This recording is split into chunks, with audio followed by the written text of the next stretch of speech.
Remakers Mark, Episode 57, Tombstone.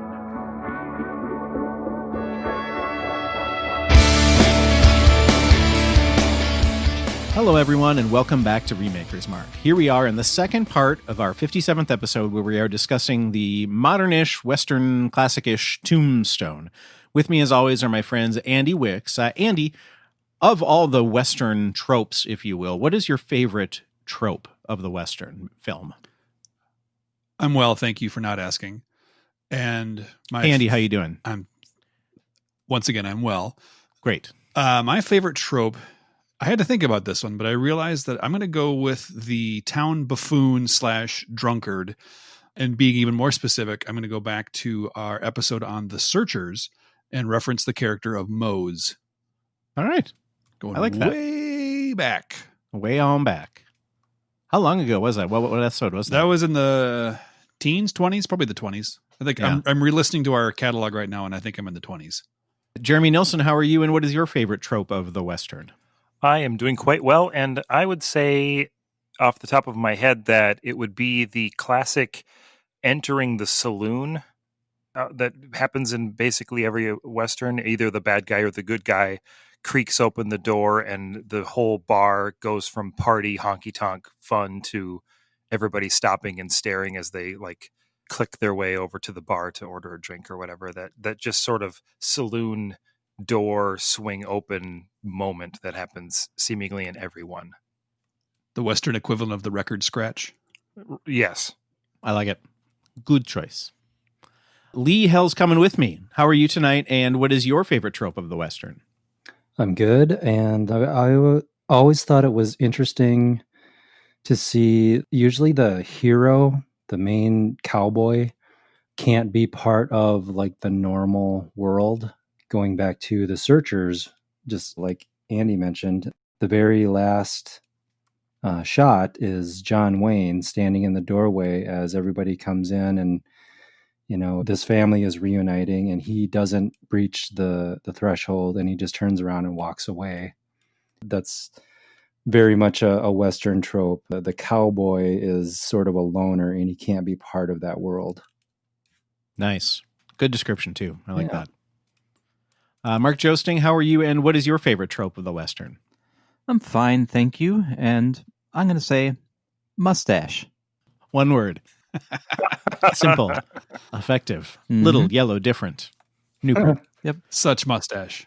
Mustache is something that I just say out of the blue every now and then, but here it happens to have, it fits in the context. It is contextually true. Well done. And the trivia for this movie did indicate that all mustaches seen were genuine. Nice. No false mustaches here. No siree.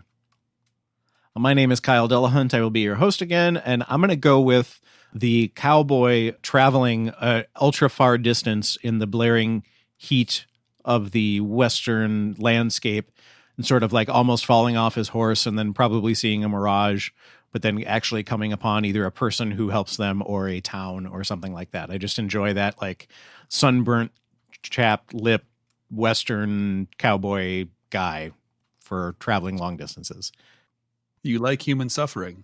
I guess I do like suffering, yes. Up next, of course, is our Remakers Mark recommend segment. Mark, being that this was your choice, what was your recommendation for the second part of our episode?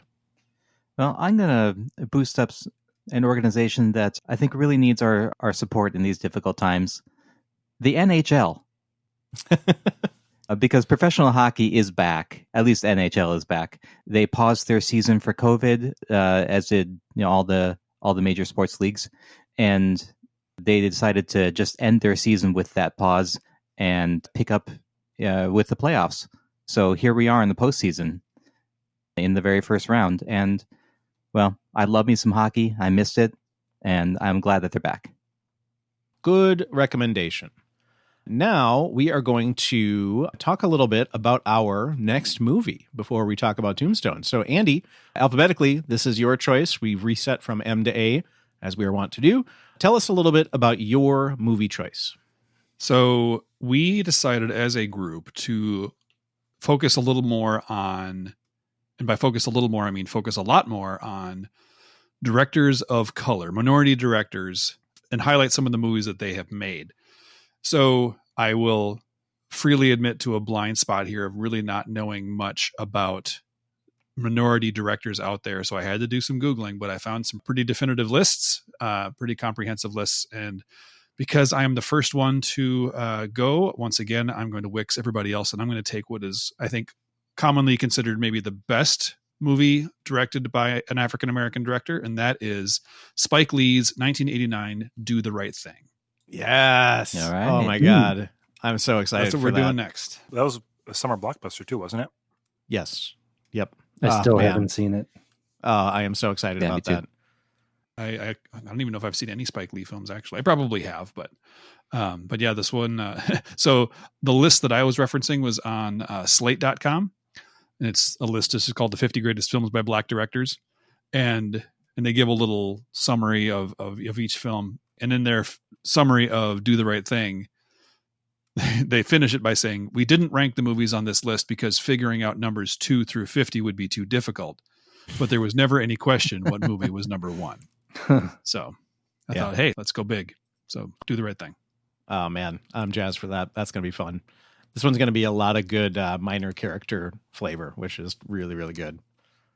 All right. Now, as usual, we are going to talk about the first part of our discussion here, which was the recasting discussion. We recasted 2 major characters and 5, in this case, major minor characters, where 2 of us picked from that.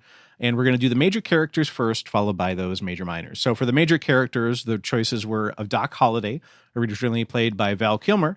We went with Jer's choice of Adam Driver. Very good. Yay. Very good. Yay. Well done. Yay.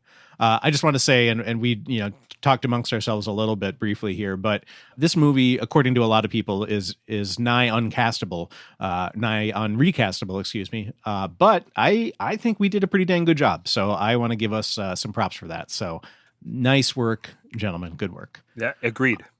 Now, Wyatt Earp, originally played by Kurt Russell. We went with Andy's choice of Bradley Cooper. Yay. Good job, Andy. Well done. And then for the major minor characters, first one was William Curly Bill Brocious. We went with Andy's choice of Matthew McConaughey, which, man, if there's a competition for overacting, that's a good pick. For the role of Johnny Ringo, originally played by Michael Bain, we went with my choice of Josh Holloway, Sawyer from Lost. Yay. Great pick. Thank you. Thank you very much. Josephine Marcus, originally played by Dana Delaney. We went with Andy's choice of Anne Hathaway. Yay. Good job. And Virgil Earp, originally played by Sam Elliott. We went with my choice of Josh Brolin. That's a good pick. Yay. Thank you. I went gruff. I went Sam Elliott. Lee, your choice of Hugo Weaving, should I say, was commended. I probably didn't do a very good job of selling why, but it was just very interesting to see the 2 of those next to each other. Like, wow, those are 2 really different picks and equally awesome. So Yeah. nice choice. Thank you. Yeah. And finally, Morgan Earp, originally played by Bill Paxton. We went with Mark's choice of Zac Efron, which is so good. Yay. Ted Bundy himself. We Zac Efron. Yes, indeed. Oh, man. Yes, indeed. Excellent. That's a beautiful, beautiful cast. It is. It's a really good one. I think they'd dirty up, though. I think they would dirty up just fine. And now we had a little bit of social media feedback, so we threw out to Twitter and Facebook.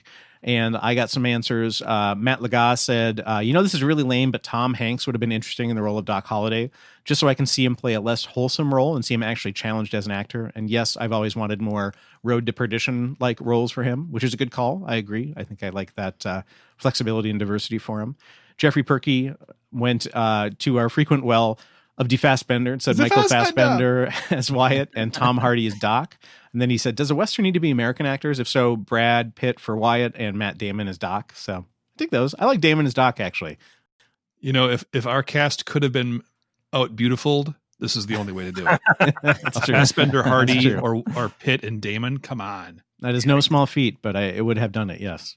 Matt Arnold suggested Mark Ruffalo as Wyatt and Cumberbatch as Doc. I really dig that. Those are good I like picks. Cumberbatch. That's And then, brilliant. Cumberbatch would be so interesting. Yes, very good choice. And then finally, our friend Jeremy Okasik said, as an added bonus, I don't know, to the episode or to the remake, he suggested that I would read Val Kilmer's enthralling new memoir, I'm Your Huckleberry, cover to cover in Portuguese. So I guess I better get learning. It's no time like the present. I think he just means more of a bonus in life. Oh, okay. Well, I'm not going to turn that down. I like that suggestion a lot. So thanks, Jeremy. Good call. Good to hear from you. Mark, looks like you had a little bit as well. Yes, the singular bit of feedback that I received was that Scott Gallison said that I, Mark Josing, should play Doc.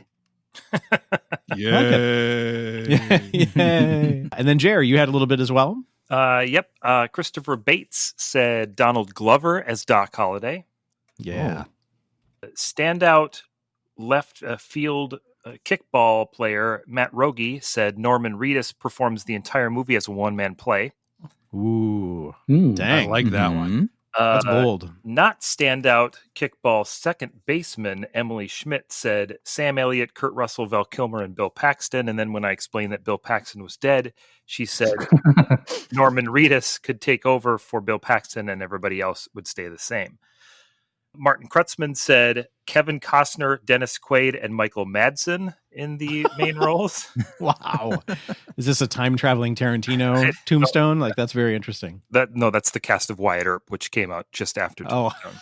Got it. Sorry. I missed that. And finally, my sister, who this is in her top 5 movies, I'm pretty sure still, after goading her substantially to actually come up with some picks, she said Tom Hardy for Wyatt Earp and Jason Statham as Doc Holliday, to which I asked, how is his English or American accent? And she didn't know. I don't think it's great, but Yeah. I don't think it's good. yeah. It's all up for interpretation. I don't know how accurate Doc Holliday's Southern accent was, but still, just perfect. Nice. As always, if you ever want to hit us up on social media, you can do so. You can find that on our website, or we will be reading that out at the end of the episode. So stick around, y'all, as if you were just going to leave now, right? Don't do that. Don't be that person.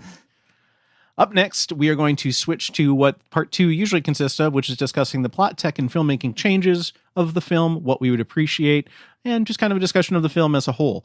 The first thing we're going to talk about is Westerns specifically, as this is a Western, and we haven't done a lot on that genre, a little bit, but we're talking about the history and the historical accuracy of this movie. Andy and Jer, you sort of took the reins on this one. Do you want to start off and we'll go from there? Sure. There's a surprising amount of historical accuracy in this movie, or at least accuracy adjacent storytelling. A lot of these characters are based on real people, such as Wyatt Earp, Doc Holliday, Curly Bill Brocious, Johnny Ringo, Ike Clanton, the Sheriff Behan. Those are all actual people who lived. The story is, like I said, largely true about the Earps coming to the territory, the Arizona territory, in the county where they were. I think it was Cochise County, where Tombstone was. And the gunfight at the OK Corral was a real thing. So I guess I just appreciate the way that they told the story with at least, a healthy dose of nodding to history and, to tell what happened here.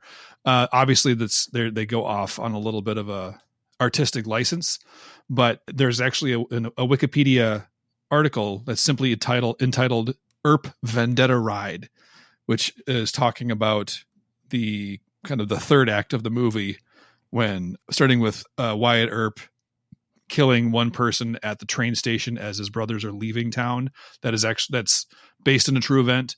And then kind of the montage of him and Doc Holliday and the other two marshals, I guess they get made. Yeah, they get deputized. But anyway, that ride that they went on was essentially a posse ride. There's two competing posses, essentially one posse looking for the other. Interestingly enough, that it ended with arrest warrants being issued for Wyatt Earp, Doc Holliday, and a lot of others who were forced to leave the Arizona territory because of it. One of the things about that I found super interesting is that towards the end of the movie, in that whole Vendetta Ride montage, you see Ike Clanton, who's just this like skeezy, gross old cowboy guy. He's riding away and he pulls off that red sash and like throws it, basically like giving up, waving the white flag. And they put that in the movie. I read an interview. They put that in the movie because in history, Ike Clanton survived. And so they had to come up with a way to sort of explain his character surviving and not getting gunned down like basically everybody else. So that was just like one of many moments in the movie that is as Andy said, historically adjacent or inspired by the actual history around it. And even the narration at the end talking about how Wyatt Earp's funeral was attended by the early Hollywood cowboys and singers and actual cowboy folk of that era. It really blends together this whole Hollywood versus actual Old West storytelling that this movie does. And I think that because they did that in such a way, the movie itself, especially the second and third act, really have a feeling of almost like a folk tale, culminating with the standoff with Wild Bill and Wyatt kind of going out into the river and shooting everybody and not getting shot, in this sort of like tall tale kind of idea of Wyatt just defying rules of logic and just taking everybody down. And that moment sort of cascaded into the whole third act of that sort of hunt down of all of the cowboys. And the movie really, to me, changed a lot at that moment and sort of became something else, and not for the better or the worse, just really sort of switched gears a little bit. But I like that about the movie. I like that it's based largely on a single event that took place in the span of about 5 minutes in movie time. And it didn't take place until at least an hour or more into the movie. And so the entire first hour to hour and 15 minutes of the movie was just this sort of slow, steady burn to get to that one moment. And I compared it when I watched it again to like movies like Titanic and some other things where everything's going to hit the fan here pretty quick. And it's just a matter of getting there. And so the director / Kurt Russell, they told the story in a really good way to sort of keep that tension at, it wasn't sort of a steady line up. It was just sort of right there, like flatlined for a long time of just like, this is all going to end badly, but it's just sort of waiting and waiting and waiting and waiting. And it was really, I really liked, in rewatching it, I really liked the tension of the whole first part of it. And then we joked in the first episode about Morgan and his sort of how tragic he appeared and how over tragic he appeared. That was sort of the whole first act of the movie itself, was like, we're the Earp boys and we're not going to gunfight anymore and we're going into business for ourselves. And this is great, everybody. We've got our wives and nothing could possibly tear us apart. And that was all of it. And it all felt like, oh no, this is not going to go well. And because because it's based on history. You don't say those things in movies. You don't say things like that.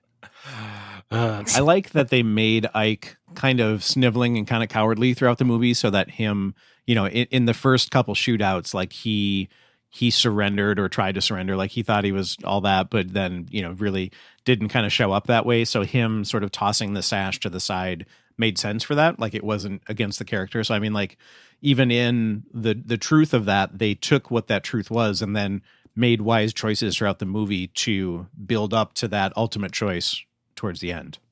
Yep. So I like this movie a lot, and we'll talk about that in the ratings. But by far my least favorite part of this movie is the third act. It feels kind of tacked on almost. I know why it's there, and I know that it's truthful, but to me, it was the least interesting of that. Am I crazy on this? How did you guys feel about that? What were your feelings about Act 3 versus the rest of it? It felt like it turned into almost like an anime or something, where all of a sudden he became sort of super powered and he final formed. Yeah, exactly. It was he went from this sort of not tragic character, but like this normal human character that was sort of forced back into this role, and it was like all of a sudden he became Rambo. And I don't know. The only way that works is because it's actually kind of true, but the way they did it was so like just montage after montage of them chasing people around and just blasting everybody and stuff. It is what it is, I guess, but I probably agree. Johnny Ringo's death seemed a little unsatisfying to me. Yeah. I definitely agree with that. Yeah. That scene seemed very awkward to me. Yeah. It was almost as though they didn't feel like Doc could do more than something really fast and simple just because of his health. Like otherwise it would be accused of him, doing more than he was possibly able to, not 20 minutes or however long ago in real life, where he was lying in bed and coughing and could barely move. So I wonder if that played into that. I thought it was kind of cool and I liked the resolution of that overall, but I can absolutely see how that would feel that way. But it was like Curly Bill died and there was still an hour of movie left, and it felt like they needed to have another sort of end villain to die. And so they sort of made one. That's the role that Johnny Ringo was thrust into. I agree. It felt like this movie had a couple endings. That was one of them. The other thing that I thought about is something that I've talked about a bit in the Westernish episodes that we've had here, which is just I have a hard time with them. And I think there are a few different reasons of it, but one of them is just kind of the machismo of Western movies. It is part of those tropes, and a lot of the tropes that we, referred to at the beginning tie into that. We aren't rejecting that in things that we appreciate about the genre, but at the same time, it's not something that I can relate to. It's not something that I want to encourage. As a stepdad of two boys, I don't ever want to show them a Western and be like, sons, be like that man, right? It's like, no, don't be like those people. Like, do the opposite of what those people are doing. That I have a hard time with. And I would love to hear thoughts that you guys would have on how to do that in a remake. I feel like we could almost do it in like a super duper on the nose, like absolutely calling it out kind of way, and have it just be like super effective. You know what I mean? Like, don't pretend as though we're trying to, move around it at all. Just like address it. Just be straight up. Like if something were to happen, like a trope would happen, someone would be like, nah, man, we don't do that now, or something like that. I don't know. What do you guys think? I think it would be hard to do in a way that's historically accurate if we're doing a period piece, but I don't know how you would juxtapose those two. It would be easier to do in a Tarantino-esque style way of telling something historical that didn't actually happen. Yeah. More exaggerated, essentially, where like kind of anything can go. Where he, he'll tell a story within a certain genre, but then he'll break the rules of that genre. Maybe that's how you tell this story. Yeah, I like that. That's a good call. I think that at times this movie seemed like it was almost trying to do things like that. You had this big sort of theater scene and this actor and the Jason Priestley character, like these other people that were sort of foils against the traditional cowboy stereotype, but they just kept like dying or they became just too, it seemed like they started out like, see, not everybody's like this and you shouldn't be like this, but then it's like, oh crap, now we just turned him into a wimp, or the actor died or whatever else. Like there was attempts at it, but I don't think that they hit the bullseye at all. Yeah, I feel like that could probably be done more effectively today, or go just a little bit farther in, kind of leaning into that a little bit, I would say. But that's a good call. I like those specific examples. So we definitely wanted to talk about the performances in this movie. There's definitely one that stands out here, and that is Val Kilmer as Doc Holliday. Andy, you made a bold claim here in a career that has had many good roles. Say your thoughts and continue. I stand by my claim that this is Val Kilmer's finest performance. Dang. That's all. I'm just saying, this is the best. That's good. That could be hard to refute. I think that his role as Jim Morrison in The Doors could be seen that way. But really, I can't think of any other performance that people would be like, oh, that's such a good role for him, As Iceman and Top Gun, I mean, that was probably easy for him. But this one seemed like it required a little more effort, and he just nailed it. He nailed it. I think his role in Heat would be up there, but yeah, this is a good role. What was it about it that you enjoyed the most? Like what keeps you coming back to this? Well, I will say that when I think of this movie, he is always the first character I think of. So in that regard, he's the most memorable character to me and was by far the most interesting character. Val Kilmer played Doc Holliday as kind of a Southern aristocratic gentleman. Doc Holliday did, in fact, have tuberculosis, so that is historically accurate, and did he was in very poor health at the time of the events of this movie. So all that's essentially true. And he was a doctor. He was a dentist, I believe. Yep, a doctor of dentistry. Which I think back then was pretty much just pull him out, Punch him, right? have him drink something, knock him out, pull it out. Tie the tooth to a mule and slap the mule on the ass. You guys remember the Far Side cartoon? Is that redundant? Slap the mule in the ass? I do remember Far Side. Do you remember there's a Far Side cartoon talking about veterinary students breezing through the chapter on equine medicine, and it's just a bunch of students walking around with shotguns? Oh God, that's terrible and perfect. Yeah. But anyway, but the way he portrayed the illness that Doc Holliday dealt with, and he refused to let the illness dictate how he was going to live his life. He still continued to gamble and drink and womanize, and essentially he was going to live in his life the way he wanted to live it until he physically could not any longer, and even then a little bit farther. I just found the character incredibly compelling. So that's what brings me back. It's not the moisture. It's not a moisture-based decision. It was a very moist performance. It was a very moist performance. It's kind of funny, but I liked that because it also just portrayed the fact that this guy was very, very ill, and he looked sickly, and yet still somehow looked incredibly dashing and dapper and very charismatic. Yeah, it felt like he was hanging on for dear life in several ways, whether it be in a shootout or just, coughing up blood. Like he was 1 inch away from death at any given moment, and lived like it too. I appreciated that part of it. The excess, sort of the sort of snivelly, snide way that he did things, which, I think it made you like the character even more, which usually that type of role, it makes you hate him. But here it just was so endearing.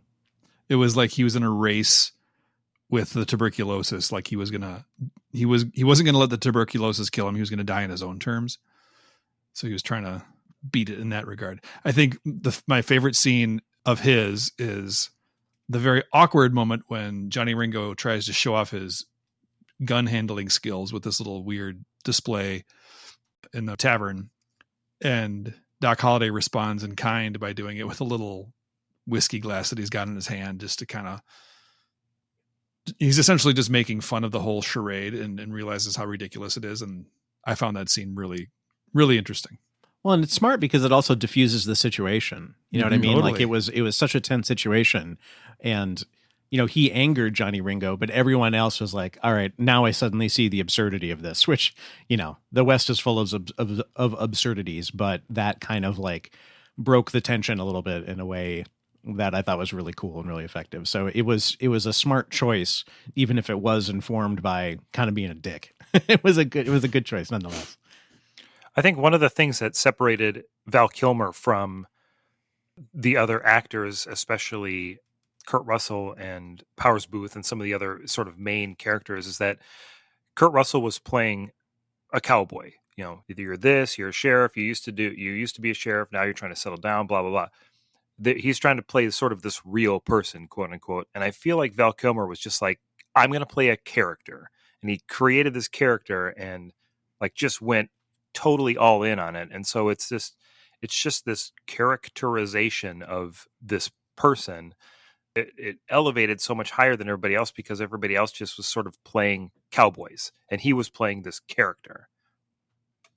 Yeah. And even like Powers Booth was all in his character, but his character just happened to be, your run of the mill cowboy who liked opium. True. So I have a very quick and intriguing exercise. Let's assume that Val Kilmer is not in this movie and Doc Holliday is like a Kurt Russell as Wyatt Earp and Bill Paxton as Morgan or whatever, right? Like it's the equivalent of all these other roles, which are fine, but nothing that, raises it up. Would this be a better movie than like a Wyatt Earp, right? Or Young Guns? Like, would this have become as acclaimed as it was? Do you think that movie would be seen as highly, or does it rest so heavily on that performance? I think it needs Val Kilmer. Yeah. Yeah, I think that it does Western things in a little bit more interesting way than most, especially for the 80s. I like Young Guns and Young Guns 2, which, whatever, but I like them.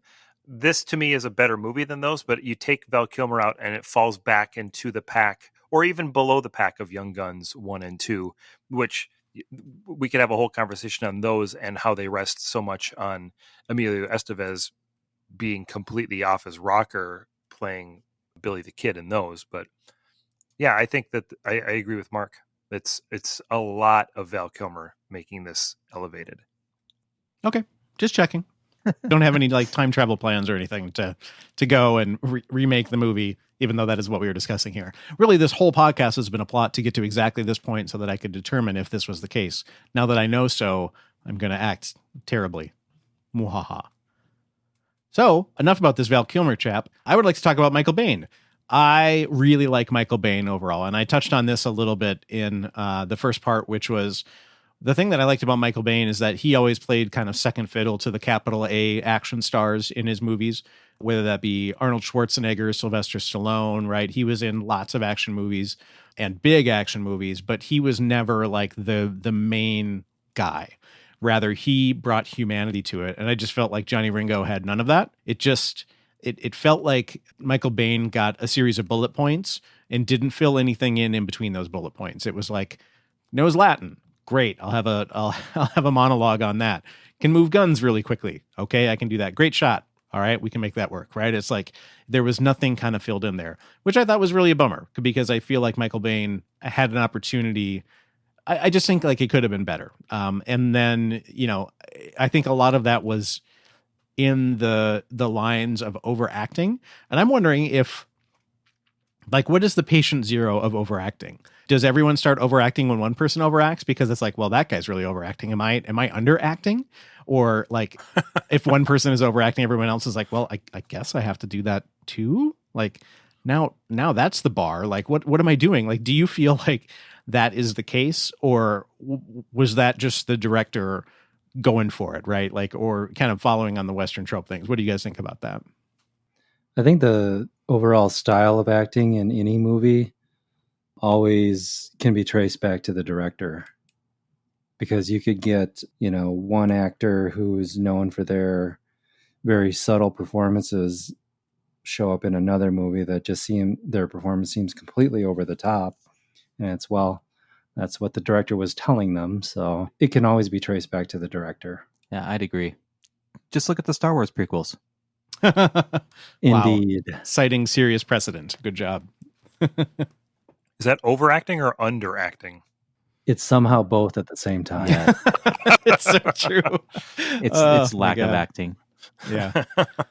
I think back to Michael Biehn, I think the idea of his character was he was going to be sort of the main bad guy. And they had that scene in the very beginning of the wedding down in Mexico or wherever it was, where they sort of introduced the cowboys. And I felt like that scene was intended to show that Curly Bill was a leader, but Johnny Ringo was like the psychopath. And they tried, and okay, I get what they're trying to do here, but then they never went anywhere with that at all. Like they never showed him being a psychopath again. I don't know if I totally agree. I mean, they definitely had their moments of trying to make Ringo the quiet badass one. Like that the scene that we mentioned of Ringo showing off his gun handling skills and challenging Doc Holliday. I feel was meant to do that. How effective it was would be a question. Yeah, maybe it's just poor execution from the writing and or directing. Yeah, I'd agree with that. I feel like it's maybe that it was the actions taken against the Earps with the assumption that he led that, like that he was the ringleader suddenly that caused those actions to happen. And so because of that, now he's the big bad. Because he led that, right? That wasn't Curly Bill.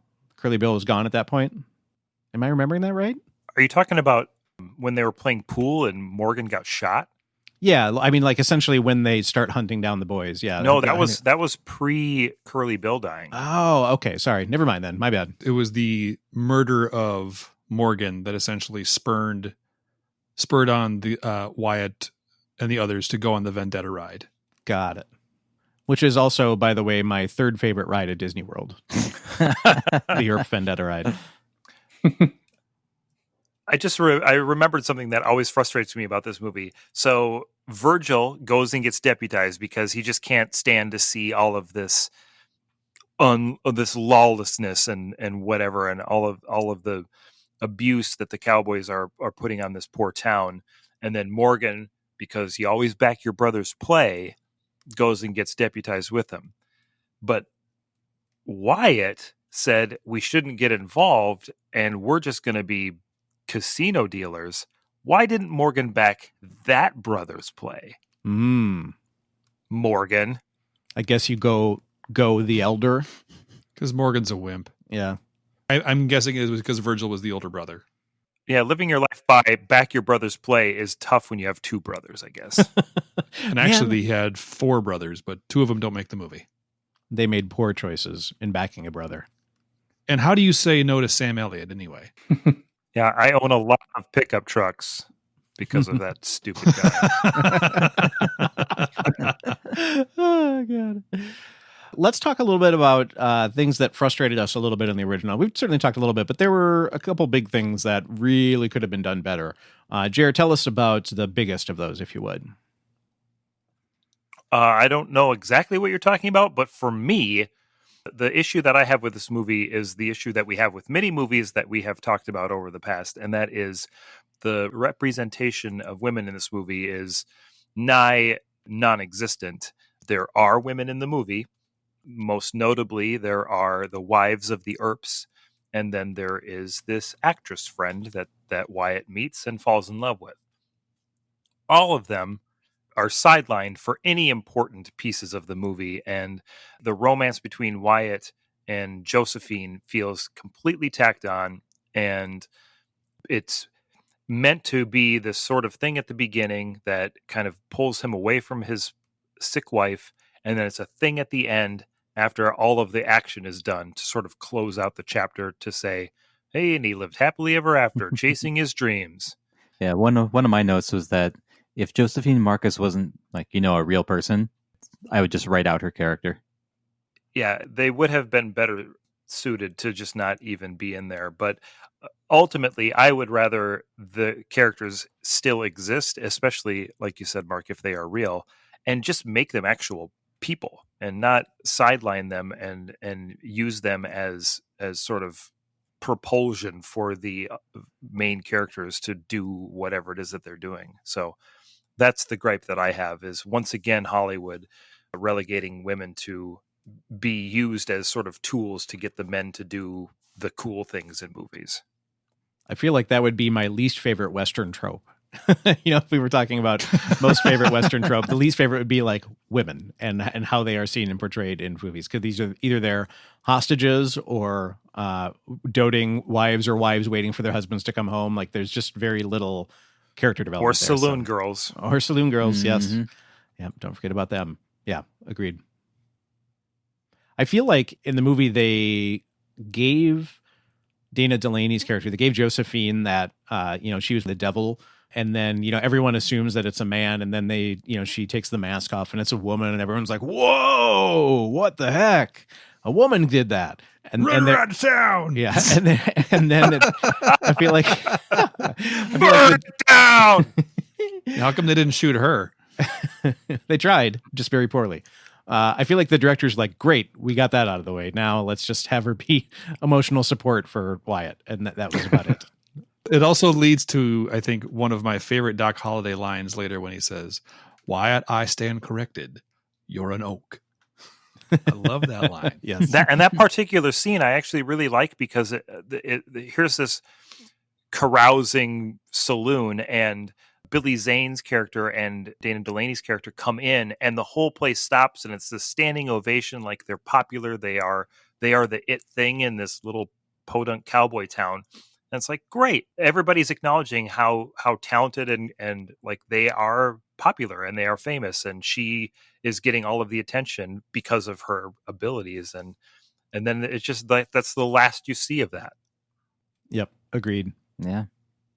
I think that in recent years, Rosamund Pike's performance in the movie Hostels was a much better written female character in a Western. I don't think I've seen that one. It's a good movie. It's very heavy, you know. There are really no lighthearted moments. It's kind of one of those stories, but it's a good movie. Cool. I will check that out. We'll link that in the show notes. And some of the actresses and characters in Westworld, I know it's not strictly a Western, but man, they are so good and written so well and portrayed so well that obviously you can't have that in this movie because historically it just doesn't really make sense. But looking at those characters and just how much you could do in that setting with some of the really wonderful actresses that we have right now. I want to amend my previous statement. There were actually 6 Earp brothers, not 5. Virgil, Wyatt, Morgan, James, Newton, and Warren. No surprise Newton got sidelined. Stupid physicist. Newton Earp is it's an unfortunate name. Yeah. All right, so let's close off here as we usually do with our rating of the movie. We're going to do a 1 to 10 scale, 1 being the worst movie you have ever seen, 10 being one of the best movies you've ever seen, and a scale of your choosing. Let's go backwards this time. Mark Joesting, what is your scale and rating of this movie? I like this movie. I'm going to give it 8 out of 10 tin whiskey cups. Nice. Lee, hell's coming for you. What would be your scale and rating? I like this movie. I enjoyed this movie a lot more than I was expecting because I'm not real big on Westerns, but I thought it was entertaining. So I will give it 7 out of 10 crazy Val Kilmer accents. Yeah, so good. I'll go next here. This is Kyle. I liked this movie less than I thought I was going to, but I didn't dislike it. I feel like I had... it was a little too much of like a rosy outlook on it. So I would give it probably like 6.5 inexplicably evil cowboys, because cowboys are always the good guys, right? Like I was like, wait a minute, hold up. Why are the cowboys the bad guys? It's very confusing to me. Maybe I just had a hard time with it, and that's okay. Jeremy Nilsson, how about you? What is your scale and rating? I liked this movie less than I used to in watching it now. So I would give this probably a 6.8 smoke wagons. we didn't talk about the euphemisms for guns used. We need in to that talk scene. about some of the absurd lines that were spoken in this movie. Skin that smoke wagon. Yikes. That scene had that line, and right before it, he says, this is the dialogue. For a man that don't go healed, you run your mouth kind of reckless. No need to get healed to get the bulge on a tub like you. What? Huh? Skin that smoke wagon. Oh my gosh. Ridiculous. Throw down, boy. Andy Wicks, finish us off here. This movie, it held up as well as it ever has for me. Part of that is also the fact that I've always had a crush on Tombstone era Dana Delaney. So I'm going to give this one 8.1 doses of laudanum. Ooh, careful with that. I know. That's too much laudanum, Andy. Well, lessons learned. Way too much. Yes. Well, good work, gentlemen. That was fun. Thank you. I feel like we had a good discussion, and we figured out what the heck we're going to do for a remake. So nice work. Most beautiful Western ever. That's what it's coming down to. I like it. Remakers Mark is a proud member of the Math is Hard Network. To find out more information about this podcast or any other podcast on the network, check us out at mathishard.net. There you will find show notes with links to all of the people, movies, and links discussed in this episode. This information is also attached to the show file in the podcast client of your choice. You can find us anywhere you listen to podcasts, including Google Play and Apple Podcasts, where you can rate and review Remakers Mark, which would mean the world to us. Now we're on YouTube as well. Just search for Remakers Mark. We are on Facebook. Search for Math is Hardnet or Remakers Mark. Twitter @Remakers Mark. And Instagram @Remakers Mark Podcast. So please join in the discussion there too.